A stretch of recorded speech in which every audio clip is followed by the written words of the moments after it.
तो भाई लोहड़ी वाले दिन नाच नाच के ऐसी हालत हो जाएगी ये किसको पता थी।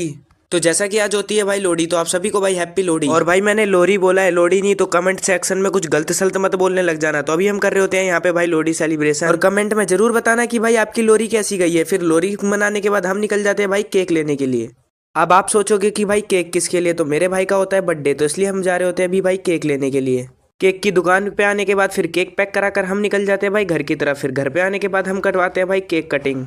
फिर बर्थडे सेलिब्रेशन करने के बाद हम आ जाते हैं भाई इस बढ़िया से होटल में। और होटल की जल्दी जल्दी आपको मैं 2 मिनट के अंदर भाई इसका रूम टूर करवाता हूँ। तो ये होता है उसका भाई बेड, फिर ये होता है उसका भाई बाथरूम, जो कि भाई लाइट जल नहीं रही होती है, उसके लिए मैं माफ़ी मांगता हूँ। फिर हम आ जाते हैं भाई इसकी बालकनी में, जो कि बालकनी भी भाई काफ़ी बढ़िया थी। तो चलो फिर हम आ जाते हैं यहाँ पे डांस करने के लिए। फिर डांस करते करते थोड़ी हमारी ऑफलाइन वाली पार्टी है, तो इसलिए कैमरे में दिखा नहीं सकते। तो वीडियो अच्छी लगी हो तो लाइक कर देना, चैनल को सब्सक्राइब। फिर मिलते हैं भाई अगले व्लॉग में, तब तक के लिए बाय।